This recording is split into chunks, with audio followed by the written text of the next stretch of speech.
अल्हम्दुलिल्लाह नहमदुहु व नस्तईनुहु व नस्तगफिरुहु व नु'मिनु बिही व नतवक्कलु अलैहि व नऊज़ु बिल्लाहि मिन शुरूरि अनफुसिना व मिन सय्यिआति अअमालिना। मन यहदिहिल्लाहु फला मुज़िल्ल लहु व मन युज़लिल्हु फला हादिय लहु व नशहदु अन ला इलाहा इल्लल्लाहु वहदहु ला शरीका लहु व नशहदु अन्न सय्यिदना व सनदना व हबीबना व हबीब क़ुलूबिना वहबीबना वहबीब क़ुलूबिना व मुर्शिदना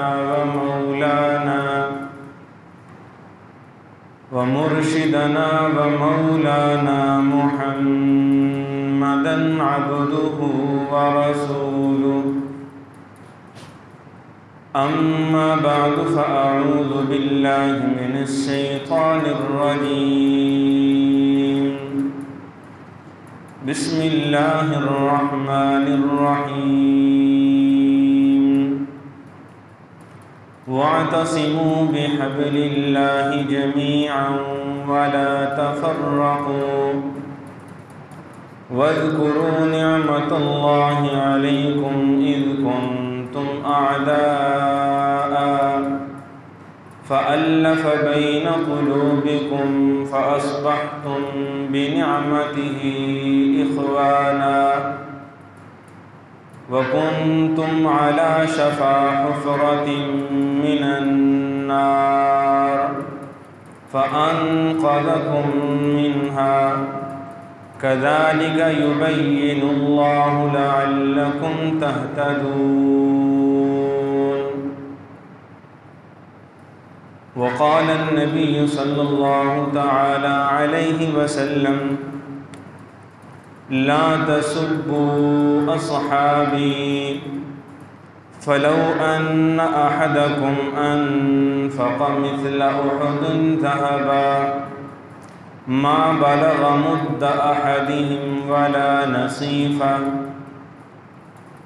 अन इब्न उमर कुन्ना फ़ी ज़मनिन नबी सल्लल्लाहु अलैहि वसल्लम ला नअदिलु बि अबी बकरिन अहदा सुम्मा उमर सुम्मा उस्मान सुम्मा नत्रुकु अस्हाबिन नबी सल्लल्लाहु अलैहि वसल्लम ला नुफ़ाज़िल बैनहुम।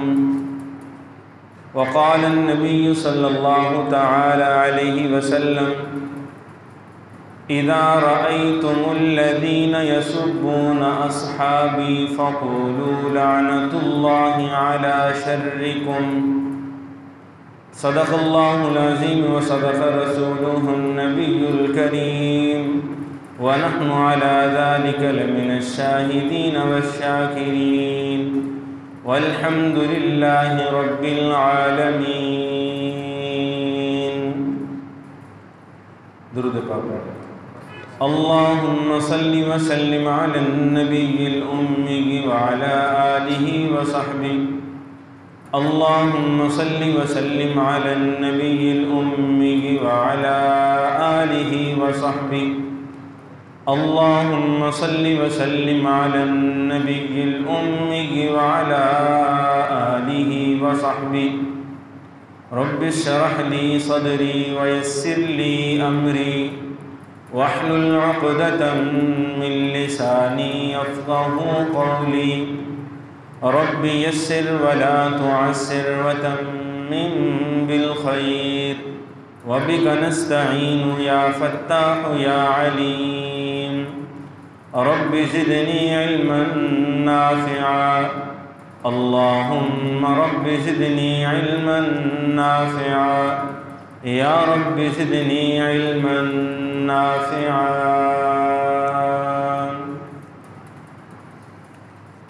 वाजिबुल क़दर, वाजिबुल एहतराम,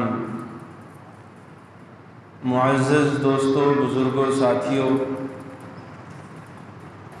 गुज़श्ता जुमातुल मुबारक के बयान में फ़िरक़ा ज़ाल्ला में से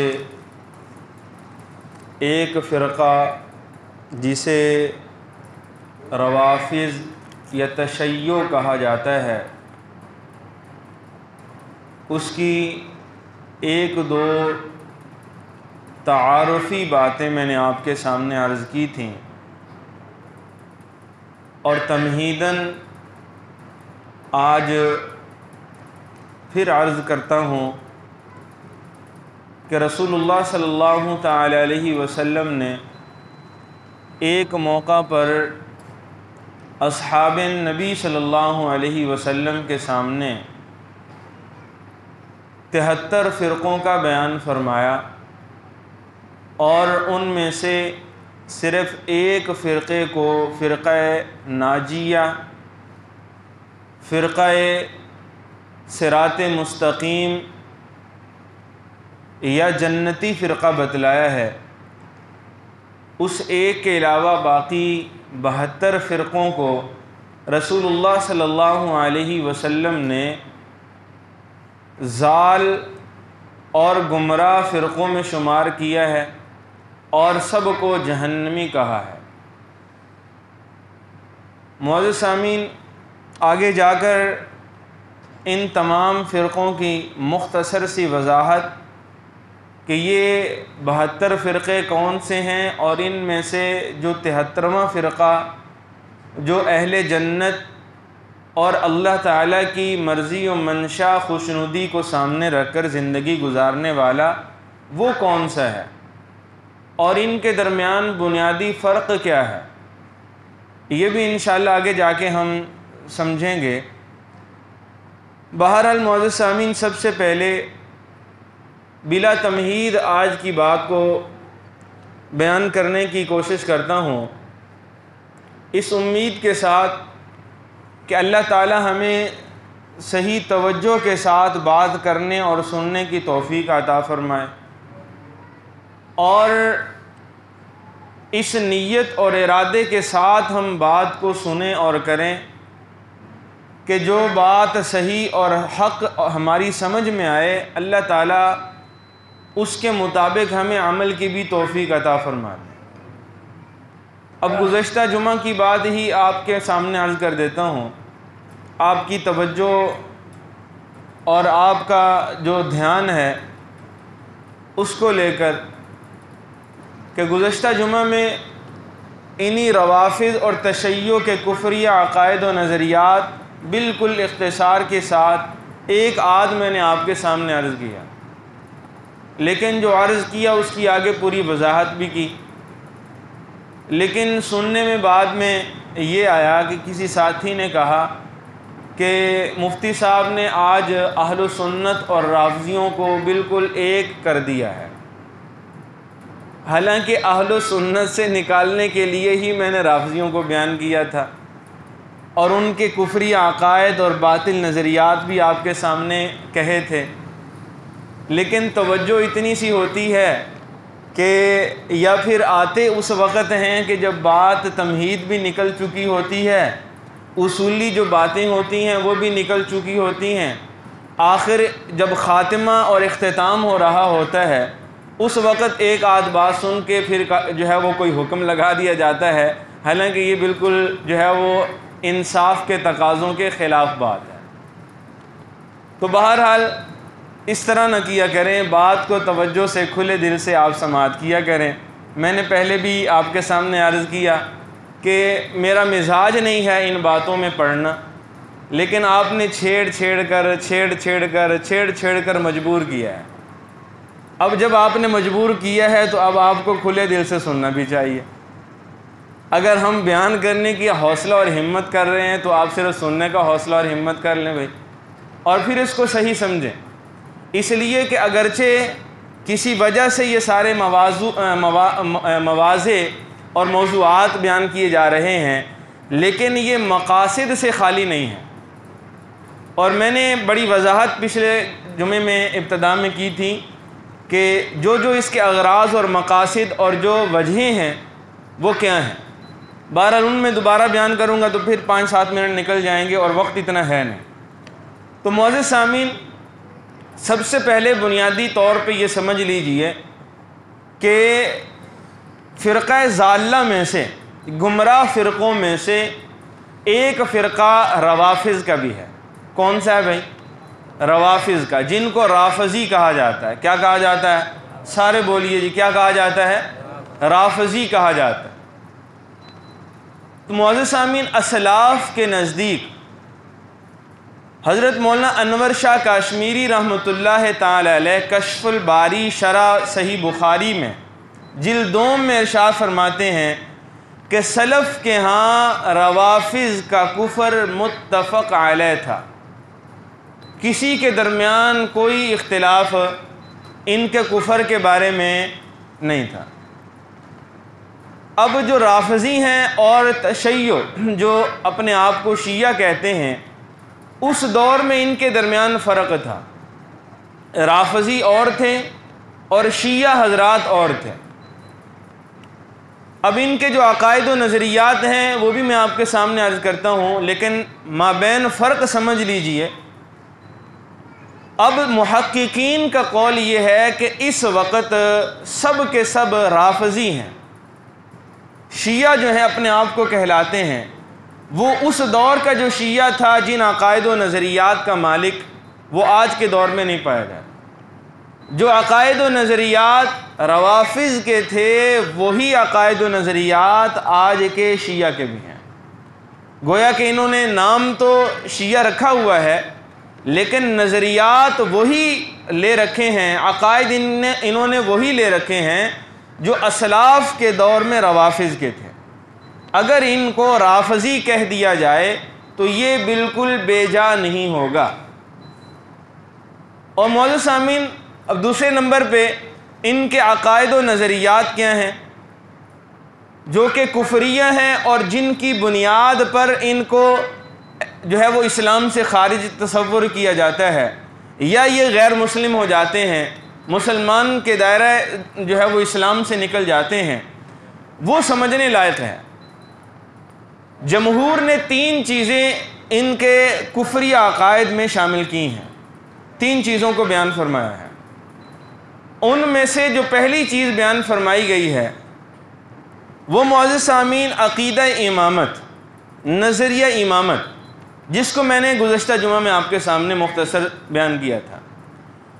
फिर अर्ज़ कर देता हूँ कि ये नज़रिया इमामत क्या है। अहले तशय्यो और रवाफ़िज़ का ये नज़रिया है कि रसूलुल्लाह सल्लल्लाहु अलैहि वसल्लम समेत जितने अम्बिया गुज़रे, उनकी नबुव्वत के बाद, उनके जाने के बाद अल्लाह ताला ने एक लम्हा भी इंतज़ार किए बग़ैर एक इमाम खड़ा कर दिया, और उस इमाम की जो सिफ़ात इन्होंने बयान की हैं अपने अक़ायद के अंदर, वो ये कि जिस तरह अम्बिया मासूम होते हैं तो हमारे ये इमाम भी क्या होते हैं? मासूम होते हैं, यानी मासूम अनिल ख़ता। और आगे कहा कि जिस तरह अम्बिया के ऊपर वही उतरती है तो हमारे इन इमामों के ऊपर भी माअज़ल्लाह सुम्मा माअज़ल्लाह वही उतरती है। और फिर इन्होंने कहा कि रसूलुल्लाह सल्लल्लाहु अलैहि वसल्लम समेत तमाम अम्बिया को अल्लाह के बयान करदा अहकाम में तनसीख करने का, मनसूख करने का इख्तियार नहीं है, जबकि हमारे जो आइम्मा हैं, हमारे जो इमाम हैं, उनको कुरान और सुन्नत के किसी भी हुक्म को मनसूख करने का, मुअत्तल करने का, मुलतवी करने का पूरा हक़ और इख्तियार हासिल होता है। अब आप समझ रहे हैं, मैं शियों के इमामों के बारे में शिया के नज़रियात व अक़ायद आपके सामने बयान कर रहा हूँ। फिर आप कहीं ये ना कहें कि मौलवी साहब अपने आइम्मा के बारे में बात कर रहे हैं, जिस तरह गुज़श्ता जुमा के बारे में कहा। तो अहले तशय्यो के यहाँ उनके जो आइम्मा हैं वो इन सिफ़ात और ख़ूबियों के साथ अल्लाह ताला उन्हें मबूस करते हैं। अब मुअज़्ज़िज़ सामीन, इन में से जो पहली चंद एक खसूसियात व सिफ़ात हैं वो किन की हैं? वो अम्बिया की। अम्बिया की हैं या नहीं? मासूम अहल सुन्नत के यहाँ सिर्फ़ और सिर्फ कौन हैं? अम्बिया हैं। अम्बिया के अलावा कोई भी मासूम नहीं है। हत्ता कि अम्बिया के जो सहाबा होते हैं वो भी मासूम अनिल ख़ता नहीं होते, बल्कि महफूज व मग़फ़ूर होते हैं। लेकिन इनके यहाँ इनके जो इमाम हैं वो क्या हैं? वो मासूम अनिल ख़ता। नंबर 2, इनके इमामों पर इनके यहाँ जिस तरह अम्बिया पर वही उतरती है तो उन पर भी क्या होता है? उन पर वही उतरती है। बल्कि इन अहले तशय्यो में से एक फ़िरक़ा है जिसे फ़िरक़ा गालिया कहा जाता है। नक़ल कुफ़र नबाशत के उलमा फरमाते हैं कि कुफ़र को जो बयान किया जाता है ये कुफ़र नहीं होता, सिर्फ़ उसको बयान करने के तौर पर, ताकि बात आपके सामने पूरे तरीक़े से वाज़ेह हो जाए। और मेरे ये जो भाई बाहर सुन्नतें पढ़ रहे होते हैं तो सुन्नतों का टाइम तो बाद में मिलता है भाई। आप अंदर तशरीफ़ लें, अब इस शोर में आवाज़ में आप कैसे सुन्नतें ध्यान से पढ़ रहे होंगे, मुझे तो नहीं समझ आ रही। तो इसलिए भाई तवज्जो से बात को सुन लिया करें। बाद में आप आगे बात नकल करते हैं लेकिन नकल करने में गलती कर जाते हैं और फिर मुत्तहम हमें होना पड़ता है। तो मैंने कहा कि फ़िरक़ा गालिया इनमें सैयों के यहाँ एक गुज़रा है। उनका तो अक़ीदा नक़ल कुफ़र नबाशत ये है कि सैयदना जिब्रील अमीन अलैहिस्सलातु वस्सलाम जो वही लेकर आए तो वही पहुँचाने में उनसे गलती और ख़ता हो गई थी। वही उन्होंने सैयदना अलीउल मुर्तज़ा रज़ी अल्लाह तआला अन्हु पर उतारनी थी और वही गलती से रसूलुल्लाह सल्लल्लाहु अलैहि वसल्लम के ऊपर नाजिल कर दिया। अब आप मुअज़्ज़िज़ सामीन मुनसिफ़ भी बन जाएं, आप आदिल भी बन जाएं, काजी भी बन जाएं। अब आप बताएं कि इन नज़रियात और इन अक़ाइद का हामिल कोई भी शख्स वो मुसलमान रह सकता है जो कि रसूलुल्लाह सल्लल्लाहु अलैहि वसल्लम की नबुव्वत को ही दुरुस्त न समझता हो, जो सैयदना जिब्रील अमीन अलैहिस्सलातु वस्सलाम की दयानत अमानत का कायल ना हो, जबकि इनकी अमानत कुरान हकीम में तकवीर में बयान की गई है। मुताइन थम्मा अमीन वमा साहिबुकुम बिमजनून, ये आयात सैयदना जिब्रील अमीन के बारे में है। इसी तरह मुअज़्ज़िज़ सामीन, इनका ये जो अक़ीदा था, जिस तरह ये गैर शरई था, ये गैर फितरी भी था। अब इसका बोझ खुद अहले रवाफ़िद और अहले तशय्यो उठा न सके और इन्होंने कहा कि 12 इमाम जो हैं वो दुनिया में आए हैं। कितने इमाम आए? 12 इमाम दुनिया में आए और आखिरी इमाम वो 2 साल की उम्र में सन 260 हिजरी में कुरान कबीर को लेकर एक नामालूम गार में जाके छुप गए। अब कुरान कबीर क्या है मुअज़्ज़िज़ सामीन? इनके यहाँ वो कहते हैं जो असल कुरान है वो कुरान कबीर है और वो हमारा जो इमाम था, इमाम मासूम आखिरी, वो 260 हिजरी में एक गार में लेके छुप गया है। लिहाजा अब मुसलमानों के पास जो कुरान है यह हकीकी कुरान है, यह हकीकी कुरान नहीं है। अब आप अंदाज़ा लगाएं। और फिर कुर्बे क़यामत में वो इमाम मासूम जो गार में छुपा है वो दोबारा दुनिया में ज़ाहिर होगा और उस वक़्त दोबारा असल कुरान अपने साथ लेकर आएगा और लोगों को फिर पता चलेगा कि असल कुरान क्या था। आप अंदाज़ा लगाइए कि जो हमारे कुरान को कुरान ही न समझते हों, हकीकी मिन जानिबिल्लाह किताब हक़ ही तसव्वुर न करते हों, और इसके साथ साथ इनका जो दूसरा अक़ीदा वो सब्बे असहाबुन नबी सल्लल्लाहु अलैहि वसल्लम है और मखसूस शेखैन के बारे में। जमी सहाबा इनके नज़रिए के मुताबिक जैसे ही रसूलुल्लाह सल्लल्लाहु अलैहि वसल्लम का विसाल हुआ, सैयदना सिद्दीक़ अकबर रज़ी अल्लाह तआला अन्हु के हाथ पर जमात सहाबा ने बैयत की। बैत करते ही तमाम सहाबा, तमाम के तमाम सहाबा वो सारे के सारे मुर्तद हो गए। एक सहाबी भी सिवाय जो है वो 3 या 4 के, जिनके नाम मैंने गुज़श्ता जुमे में अर्ज़ किए, हज़रत मिक़दाद इब्न असवद रज़ी अल्लाह तआला अन्हु, हज़रत अम्मार इब्न यासिर रज़ी अल्लाह ताला, हज़रत अली रज़ी अल्लाह ताला, हज़रत सलमान फ़ारसी रज़ी अल्लाह ताला, इनके कोई भी सहाबी वो ईमान पर बाकी नहीं रहा, सारे के सारे मुर्तद हो गए। अब मुअज़्ज़िज़ सामीन, जो तमाम सहाबा किराम रज़ी अल्लाह अन्हुम अजमाइन को मुर्तद तसव्वुर करते हों और उनको मुसलमान ही न समझते हों, अब आप अंदाज़ा लगाइए। एक कौल मैंने आपके सामने अर्ज़ किया था हज़रत शाबी रहमतुल्लाह ताला अलैह का, जो हज़रत इमाम आज़म अबू हनीफ़ा रहमतुल्लाह ताला अलैह के उस्ताद थे, कि उन्होंने फरमाया कि अगर यहूदियों से पूछा जाए कि तुम्हारी कौम में से सबसे ज़्यादा अज़मत वाले लोग कौन थे, तो वो कहेंगे कि हमारे वो रुफ़क़ा जो हज़रत मूसा अलैहिस्सलातु वस्सलाम के साथ थे, वो हमारी पूरी यहूदियत में सबसे ज़्यादा फजीलत वाले हैं। और अगर यही सवाल ईसाइयों से किया जाए तो वो भी यही कहेंगे कि जो हमारे साथी ईसाई हज़रत ईसा अलैहिस्सलातु वस्सलाम के रफ़ीक़ थे, हवारी थे, उनके साथ थे, वो सबसे ज़्यादा फजीलत वाले हैं। और अगर यही सवाल अहले तशय्यो और अहले रवाफ़िज़ से किया जाए तो ये कहेंगे कि पूरी उम्मत मुहम्मदिया में सबसे ज़्यादा जो बदबख्त और सबसे ज़्यादा बदकिस्मत और सबसे ज़्यादा कज़्ज़ाब व दज्जाल हैं, ये रसूलुल्लाह सल्लल्लाहु अलैहि वसल्लम के साथ हैं, यानी सहाबा। और ये इमाम शाबी रहमतुल्लाह अलैह का कौल मैं आपके सामने नकल कर रहा हूँ। मुअज़्ज़िज़ सामीन, इनका दूसरा जो कुफ्री अक़ीदा है वो सब्ब अस्हाबुन नबी, यानी सहाबा किराम रज़ी अल्लाह अन्हुम अजमाइन को बुरा भला कहना और उनको गालियाँ देना। और रसूलुल्लाह सल्लल्लाहु अलैहि वसल्लम ने फरमाया, इज़ा रअयतुमुल्लज़ीना यसुब्बूना अस्हाबी फ़क़ूलू लअनतुल्लाहि अला शर्रिकुम, जब तुम किसी को देखो कि वे मेरे सहाबा को गालियाँ दे रहा है, बुरा भला कह रहा है, तुम कह दिया करो कि तेरे शर पर अल्लाह की लानत बरसे। और इसी तरह रसूलुल्लाह सल्लल्लाहु अलैहि वसल्लम ने फरमाया, ला तसुब्बू अस्हाबी, लोगों मेरे सहाबा को बुरा भला न कहना, लोगों मेरे सहाबा को गाली न देना, इसलिए कि लौ अनफ़क़ अहदुकुम मिस्ला उहुदिन ज़हबा, अगर तुम में से कोई एक उहुद पहाड़ के बराबर भी सोना खर्च कर दे, मा बलग मुद्दा अस्हाबिन नबी वला नसीफ़ा, वो सहाबा की एक मुट्ठी भर जौ के अजर और सवाब को भी नहीं पहुंच सकता।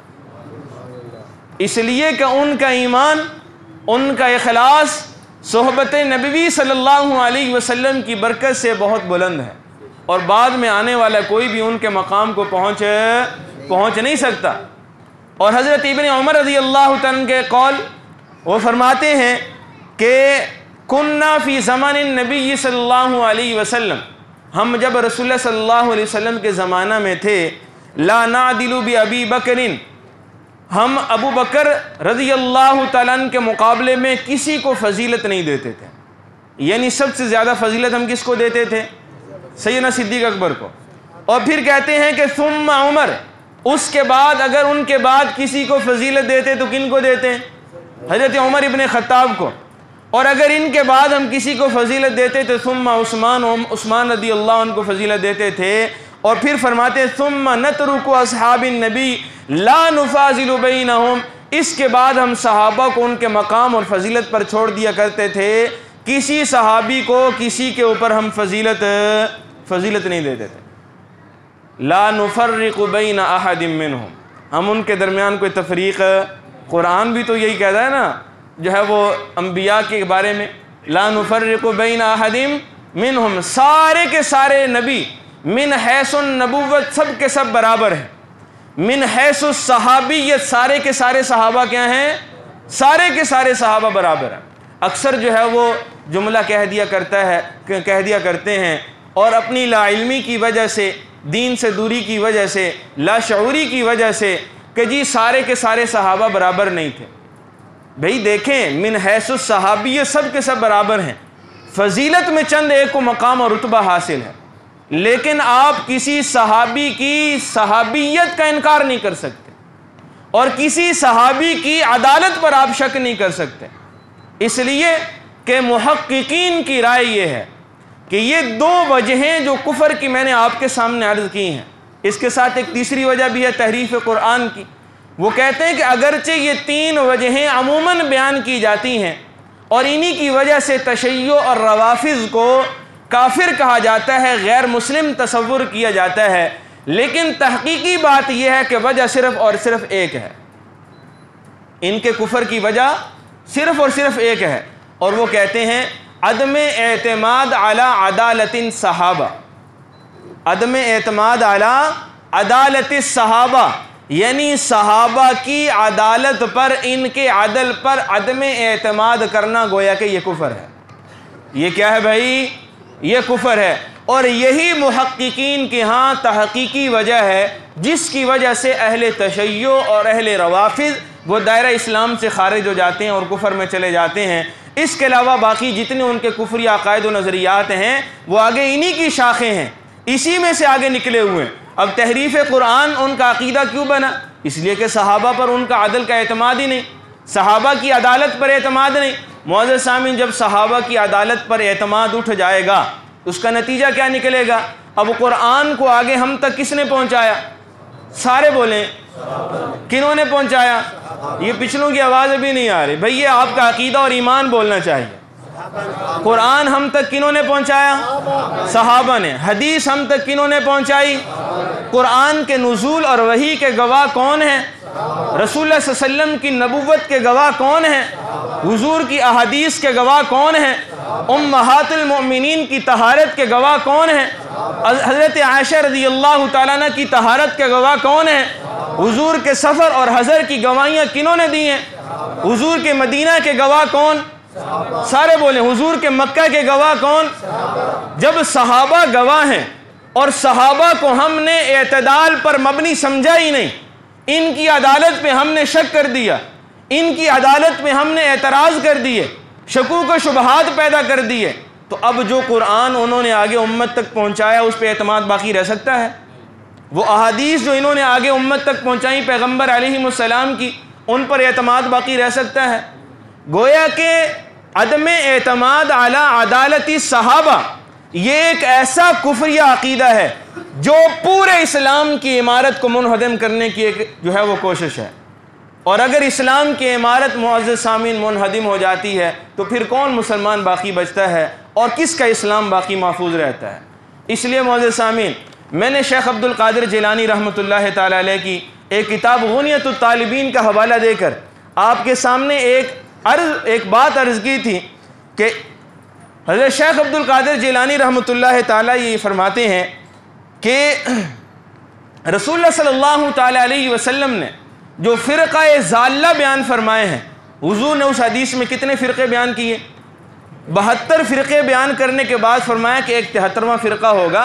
ये जो 73वां फ़िरक़ा होगा सिर्फ़ यही नाजी होगा, यही जन्नत वाला होगा, इसके अलावा कोई भी फ़िरक़ा जन्नत में नहीं जाएगा। अब एक आपकी तवज्जो से गुजारिश करना चाहता हूँ, अमूमन हमारे साथी एक बात कह दिया करते हैं और लोगों को भी जो है वो उनके नज़रियात को गड़मड़ करने की कोशिश करते हैं और जो है वो दीन से हमारी शुद्ध-मुद्ध जो है वो एक सतही सी होती है जिसकी वजह से हम भी बड़ी आसानी से शिकार हो जाते हैं।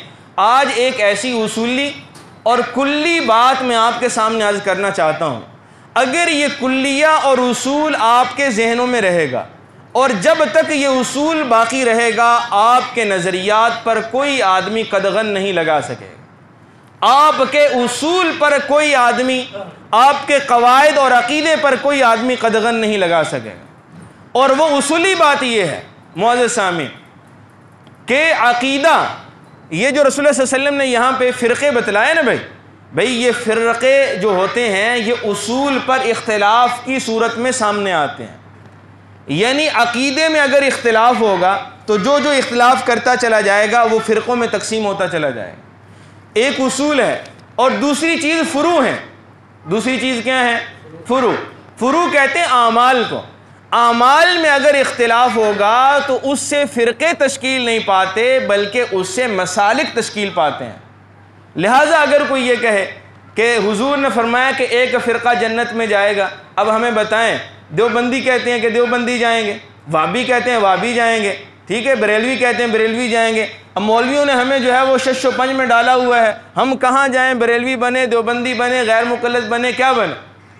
भाई याद रखें, ये आपको जो है वो शश पंज में डालने वाली बात, ये मुबहम बात है, ये गलत, ये बुनियादी तौर पे सवाल ही सही नहीं है। देखें, फ़िरका होता है उसूल में इख्तिलाफ की वजह से। अगर उसूल यानी अकायद में इख्तिलाफ है तो उससे फ़िरका तश्कील पाता है, और अगर आमाल में इख्तिलाफ है तो इससे फ़िरका नहीं बनता, इससे मसलक बनता है। अब देखें, मसालिक पहले दौर में भी रहे या नहीं रहे? हनफी मसलक है या नहीं, मालकी है या नहीं, शाफी है या नहीं, हम्बली है या नहीं? तो आप क्या समझते हैं कि इनमें से हक पर एक है या चारों हैं? सारे बोलें जी, सारे बोलें। जिनको शक नहीं है ज़रा ऊंची आवाज़ से बोलें। चारों हक पर समझते हैं या नहीं समझते?